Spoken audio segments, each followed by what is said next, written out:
That's how I was raised. You gotta be friends with everybody, right? Because I was raised in a town of 400 people. That is small. You can't hold a grudge in a town of 400 people. Because that guy who was just flirting with your wife might be the only person who could fix your car, okay? I felt sorry for our cop because, like, he didn't have any real authority because we all went to high school with him, you know?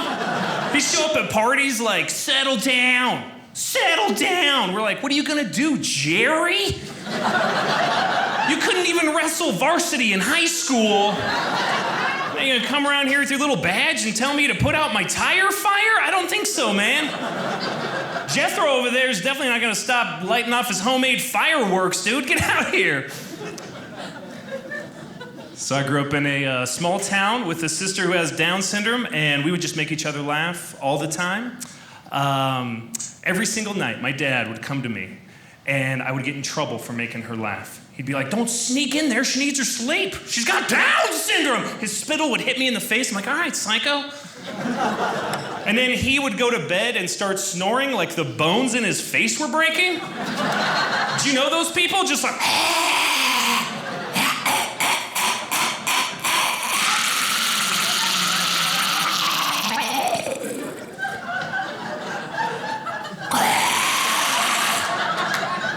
every night. I was laying in bed like, is he breathing in or out? What is going on in there? Is he making espresso shots? What is happening? I always thought of my mom with like those little marshmallows just shoved deep in her ear. Little body pillow, just cinnamon swirled around her head. Little snorkel sticking out for air. Lady snores coming out of the top of that thing, just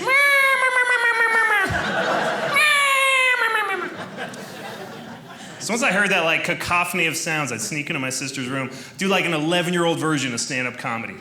Be like, all right, sis, okay, this is my impression of Dad. If Dad spoke like Mickey Mouse. Where did I put the remote control? Oh, come on! And she would laugh really hard. If you've ever heard the laughter of like a 7-year-old girl with Down syndrome, it's like a baby's laughter. You want to hear it over and over again. And my dad would hear that just pure, unfiltered joy. He would get so mad, he started screaming, and I would just repeat whatever he said, but like still doing the impression. Are you kidding me right now? Come on! She needs her sleep. She's got Down syndrome. She would laugh so hard the scar from infant open heart surgery would start glowing a little bit. It's like, wow, wow, wow.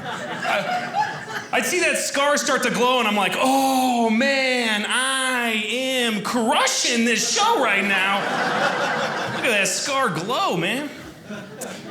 So this is wild. So she's a grown-up now, and this is so wild. She was dating this guy who was dating 3 other developmentally disabled women. And you should also know, that guy also had Down syndrome. If you don't know that, this would be a pretty disturbing story, I guess. So anyway, no one would talk to him and let him know that he was hurting her feelings. So I went and said, hey man, just so you know, you're kind of hurting my sister's feelings. Maybe break up with those other girls, date her, or break up with her, go do whatever you want. And because I talked to him like a man and was able to treat him like an adult, I got to learn his perspective. Because he looked at me and he's like, don't hate the player, hate the game! Like, man, you could totally date my sister. That's the funniest thing I've ever seen in my life. I wonder if she likes you, man.